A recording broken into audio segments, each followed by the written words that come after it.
Dia faly manolotra ny araba toko klasy toko vavy ahitana 600 francs ny fahadramasina atsimo atsinanan'ny Madagasikara iny amin'izao fotoana izao ary mandritra ity herinandro ity dia tsara ny maramarika fa ny ala izay malefaka indray no mandrafitra ny toetrandro izany hoe somary misy fiakaran-kely ny hafanana.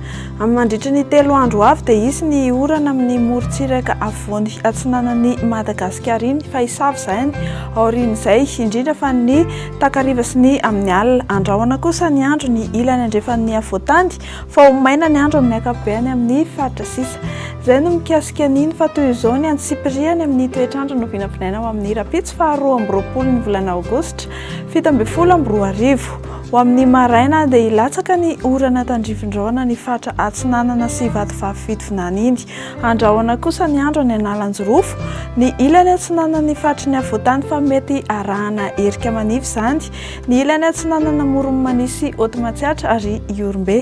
Ifandimy kosa ny rahona sy masoandro ny amin'ny fatra sisa izay tsy voatanisa teo.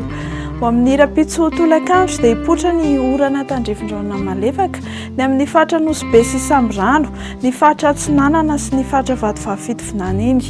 Ho lalovandrahona kosa ny ilany andrefan'ny fatry ny avoatany izany hoe ny ilany andrefan'ny Bongolava, Vakina Karatra, Amoromany ary Otomatsiatra. Hibalika be kosa ny masoandro ny amin'ny ilany andrefan'ny Madagasikara ny amin'ny fatra sisa izay tsy voatonona teo dia ifandimy ny rahona sy ny masoandro.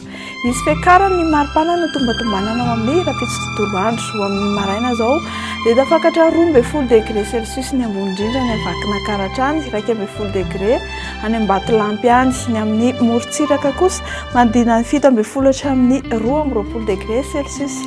Ho amin'ny rapitso tolakandro izay dia 13 degré ny maripana ambony indrindra no tombatombanana any amin'ny faritanin'ny Mahatsangany. Ny any amin'ny faritan'ny Antsiranana 13 degré ny aty amin'ny fatry ny avoatany dia manodidina ny 14 degré celsius.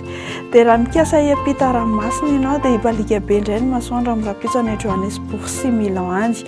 Ifandimy kosa ny rahona sy masoandro any Paris, La Réunion, andrahoana ny andro faritry Comore, anorana malefaka ny Nairobi, anorana tandrifin-drahona ny Maurice fa anoram-baratra ny faritry Pankanga. Dia izay tompoko lasy toko vavy no azona rosotsika amin'ny tsy ala ty manome fotoananao ny tenako amin'ny rapitso. Veloma tompoko.